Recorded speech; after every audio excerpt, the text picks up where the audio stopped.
ये आप देख सकते हैं हमारी योक फ्रॉक की कंप्लीट लुक।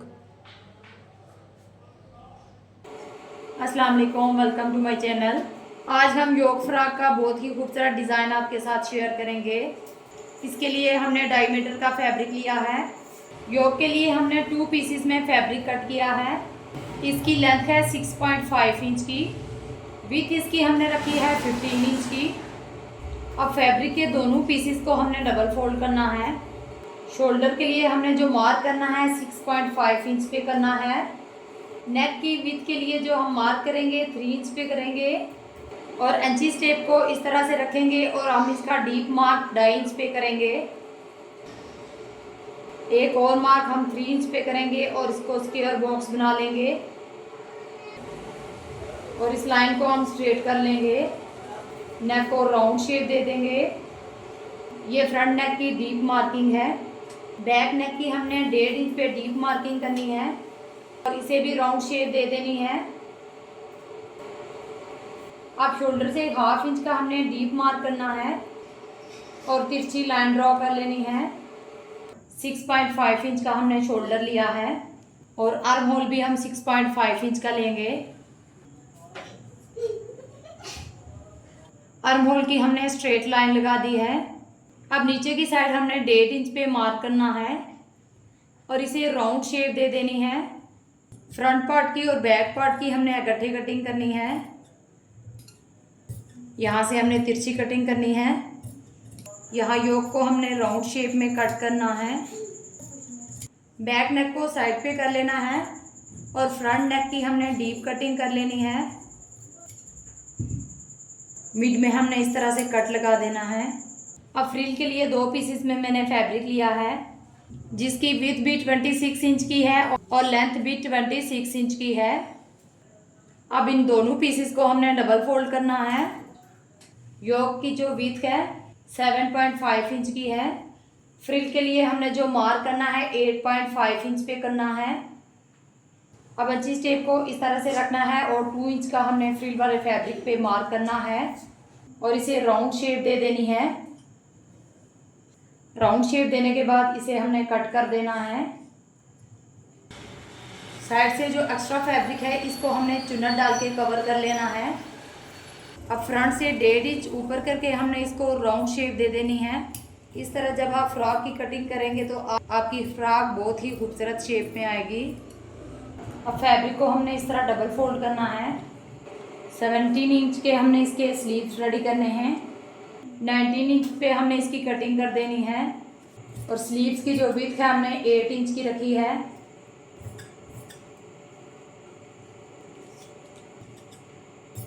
साइड से एक्स्ट्रा फैब्रिक को हमने कट कर लेना है और मिड में हमने इस तरह से कट लगा देनी है। अब स्लीव्स की हमने इस तरह से डीप कटिंग कर लेनी है। अब हम योक फ्रॉक की स्टिचिंग करेंगे। योक के बैक पार्ट और फ्रंट पार्ट के लिए हमने अलग से इनर के लिए फैब्रिक कट किया है क्योंकि जब हम नेक की पहले से कटिंग करते हैं तो इसके साथ हमने इनर स्टिच करना होता है। राउंड में नेक की सिलाई लगा देंगे। अब बैक नेक के साथ भी हमने इनर स्टिच कर लेना है। पहले हम फ्रंट का योक स्टिच करेंगे। राउंड की पहले हमने सिलाई लगानी है और ये मेरे पास फैब्रिक पट्टी है, इसको हमने मिड में रखना है और इसके ऊपर इनर रखते हुए इसको भी हमने स्टिच कर लेना है। ये कॉटन का फैब्रिक था, बहुत ही बारीक था, इसलिए मैंने इसके अंदर इनर अटैच किया है। आप सिंपल तरीके के साथ भी इसका नेक बना सकते हैं। कट्स लगाने के बाद अब हमने इसे सीधी साइड पे टर्न कर लेना है और अच्छे से प्रेस लगा देनी है। अब योक को हमने अच्छे से प्रेस लगा दी है। एक्स्ट्रा पट्टी को हमने कट कर लेना है। बैक पार्ट के ऊपर फ्रंट पार्ट को रखेंगे और इसके शोल्डर स्टिच कर लेंगे। शोल्डर से आप डबल स्टिच लगाया करें ताकि हमारी शोल्डर की जो सिलाई है वो पक्की हो। दोनों शोल्डर्स को हमने स्टिच कर लिया है। अब हमने स्लीव्स को रेडी करना है। स्लीव्स का जो फैब्रिक है हमने प्रेस लगा के इसको अंदर की तरफ फोल्ड कर लिया है। 1.5 इंच का मार्जिन आपने फोल्ड करना है। अब ये मेरे पास जिग जैग लेस है, इसको हमने स्लीव्स की मोरी पे अटैच कर लेना है। सेम इसी तरीके से हमने दूसरे स्लीव्स पे भी लेस को स्टिच कर लेना है। एक्स्ट्रा लेस को हमने कट कर लेना है।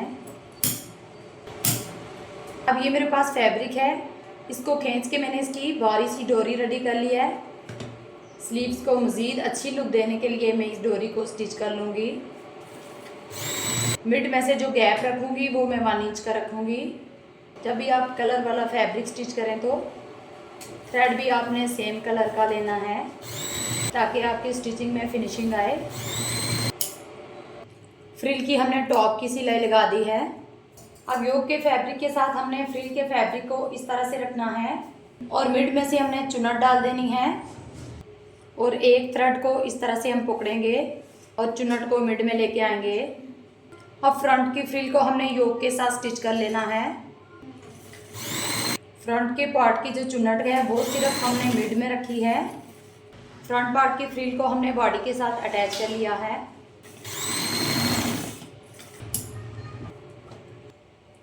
योक के मिड में हमने 2 लाइंस ड्रॉ की हैं। इन लेस के ऊपर हमने जिगजैग लेस को स्टिच कर लेना है। फ्रॉक को हमने लेसेस लगा दी हैं। अब हमने इसके स्लीव्स अटैच कर लेने हैं। स्लीव्स की जो कट है इसको हमने शोल्डर के मिड की सिलाई के साथ रखना है और फैब्रिक को इस तरह से हमने राउंड में घुमा लेना है। फैब्रिक को घुमा के हमने ये चेक कर लेना है कि हमारा स्लीव्स आर्म होल के बिल्कुल बराबर आना चाहिए। अब हमने इसे राउंड में स्टिच कर लेना है। दूसरे स्लीव्स को भी हमने अटैच कर लेना है। दोनों साइड के स्लीव्स भी मैंने अटैच कर लिए हैं। फिटिंग की सिलाई लगा लेंगे। यहाँ स्टार्टिंग से आप पहले एक सिलाई लगाएं, फिर इस तरह फैब्रिक को अंदर की तरफ फोल्ड करें ताकि हमारी स्टिचिंग में फिनिशिंग आए और बाहर की तरफ कॉर्नर नज़र ना आए। फ्रॉक के अगर आप बेल्ट लगाना चाहते हैं वो भी लगा सकते हैं। ये थोड़ी हल्दी बच्ची की फ्रॉक थी इसलिए मैंने इसके साथ बेल्ट एडजस्ट नहीं किए। अब दूसरी साइड से भी हमने फिटिंग की सिलाई लगा दी है। स्टिचिंग हमारी कंप्लीट हो चुकी है। अब हम इसकी फाइनल लुक आपको दिखाते हैं। ये आप देख सकते हैं हमारी योक फ्रॉक की कंप्लीट लुक। इस तरह का डिज़ाइन आप भी अपनी बच्ची के लिए ज़रूर ट्राई करें। वीडियो पसंद आए तो फ्रेंड एंड फैमिली में शेयर कीजिएगा और साथ में बेल आइकॉन को भी प्रेस कीजिएगा ताकि हमारी हर नई आने वाली वीडियो की नोटिफिकेशन सबसे पहले आप तक पहुँचे। मुझे दे इजाज़त, मिलते हैं नेक्स्ट वीडियो के साथ। तब तक के लिए अल्लाह हाफिज़।